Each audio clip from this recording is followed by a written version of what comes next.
of power, of dignity, of freedom for Africa. Africa for Africans. The land of Africa is for Africans. Everywhere, our land is our land. Africa is our land. Gaddafi's heir warns a new civil war is coming. After years in the shadows, a ghost from Libya's past has reappeared with a dark prophecy.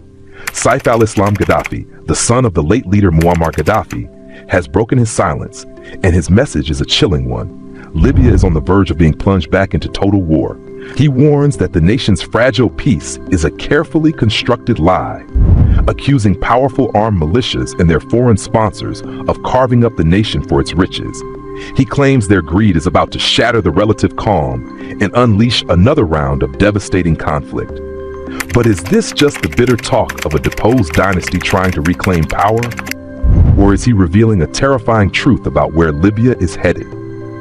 To understand why a new civil war might be just around the corner, we first need to look at the deep cracks in Libya's foundation.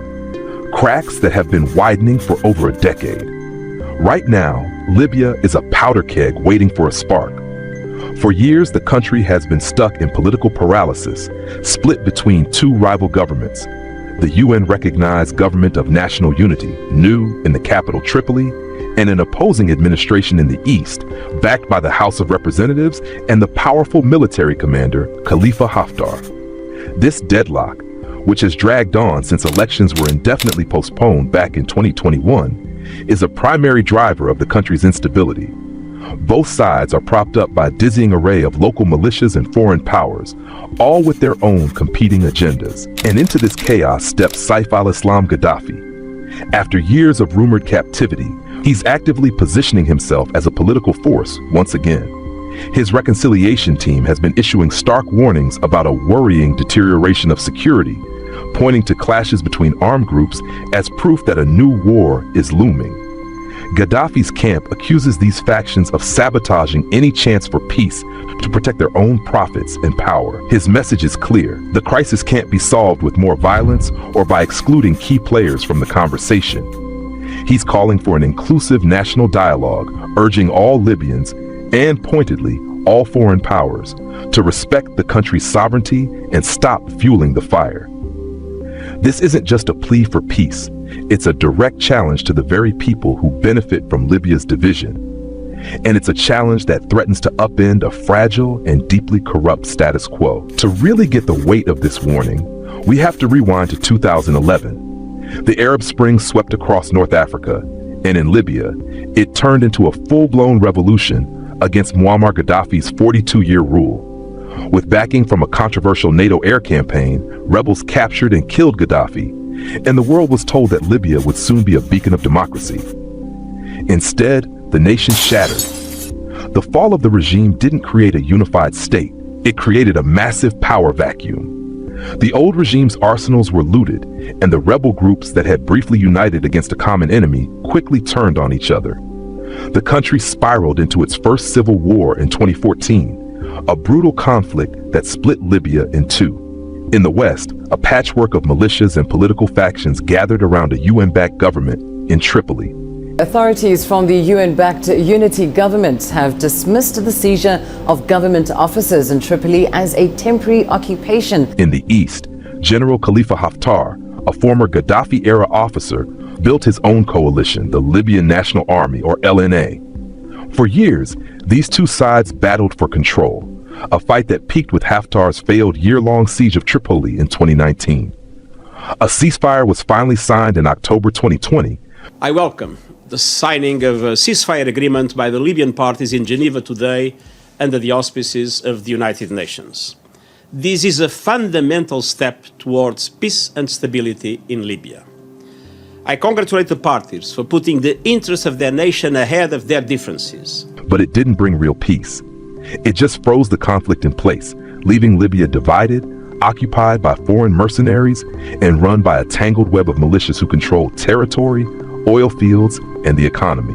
This is the broken landscape Saif al-Islam has re-entered, a country where stability is an illusion and the memory of war is still terrifyingly fresh. To understand modern Libya, you have to know the players on this complicated chessboard. First, there's Saif al-Islam Gaddafi himself. Once the Western-educated, modernizing face of his father's regime, he's now a deeply polarizing figure. After the 2011 revolution, he was captured and held for years, even sentenced to death in absentia by a Tripoli court. He was released under a disputed amnesty in 2017. The son of former Libyan leader Muammar Gaddafi has been released by a militia group based in western Libya. 44-year-old Saif al-Islam was once considered the heir apparent to his father. He's been held for nearly 6 years after being captured. But his legal status remains complicated, with an active arrest warrant from the International Criminal Court for alleged crimes against humanity. Despite this, he's been quietly building a new power base. His support comes from tribes still loyal to his family and a significant number of people who are nostalgic for the stability of the Gaddafi era. His vision is ambitious: restore Libya's sovereignty, end foreign meddling, and rebuild the nation. He pitches himself as the only one who can unite the country, a message that hits home for many Libyans exhausted by a decade of chaos. Next are the armed militias. These aren't one single army, but a constellation of groups with shifting loyalties.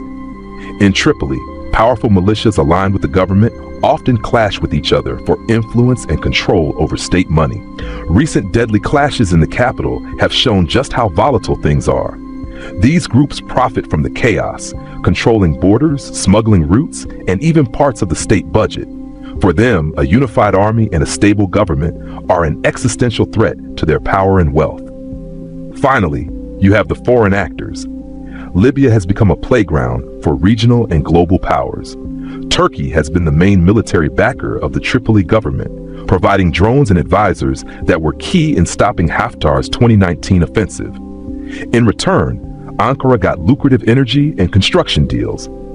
On the other side, Khalifa Haftar and the Eastern government have been supported by Egypt, the UAE, and most notably Russia. Russia has been growing its presence, using its influence in eastern Libya as a strategic foothold in Africa.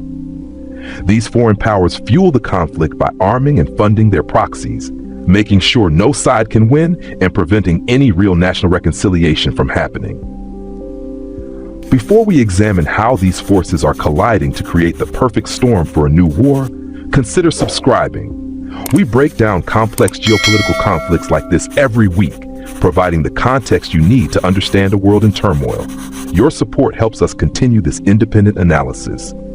So why is Saif al-Islam's warning of an imminent civil war so potent right now? Because all the pieces are aligning for a catastrophic collapse of the current system. The political process is completely paralyzed.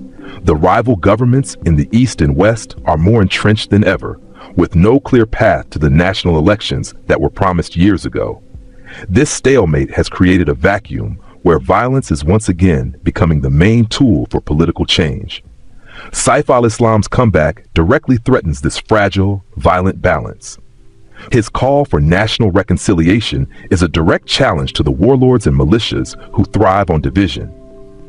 His condemnation of foreign interference strikes at the heart of the business models of Turkey, Russia, and others who have turned Libya into a proxy battleground.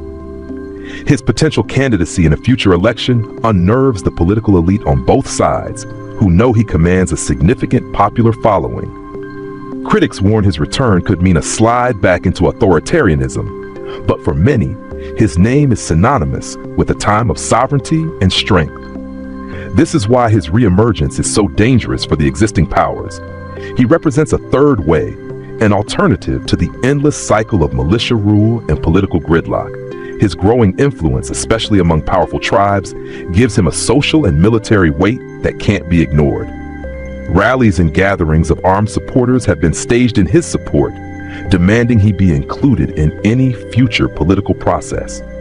This comeback unnerves the Western powers who supported his father's overthrow and now fear his return could upend their strategic and economic interests, especially when it comes to Libya's huge oil wealth.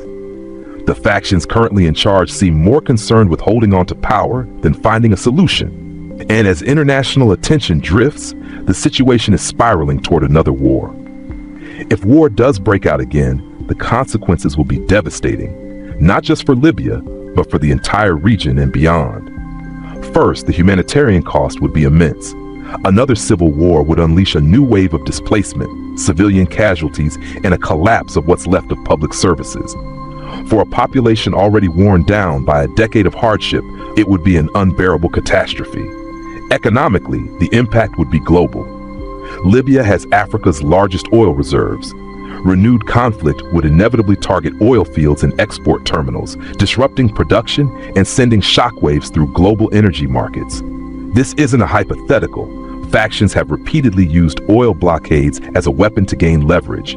Geopolitically, a full-blown civil war would turn Libya into a nightmare on Europe's southern doorstep. It would create a new refugee crisis across the Mediterranean and provide fertile ground for extremist groups to regroup. For regional powers like Turkey, Egypt, and Russia, it would risk escalating the proxy war, potentially causing them to double down on military support for their sides and further entrenching foreign control over Libyan land. The UN has repeatedly warned that military buildups and sporadic clashes could easily spiral out of control, shattering the 2020 ceasefire for good. Libya is on a knife's edge. The fragile peace of the last few years is fracturing under the weight of political division, the greed of armed militias, and the cynical interference of foreign powers. Saif al-Islam Gaddafi's prophecy of a coming war isn't the isolated rant of a would-be ruler. It's a reflection of the terrifying reality on the ground, a reality where the systems for peace are failing, and the incentives for war are getting stronger by the day.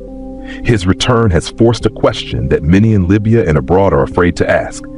After a decade of failed experiments with democracy and chaotic violence, is the return of a strong man, a ghost of the past, the only way to save the country from itself?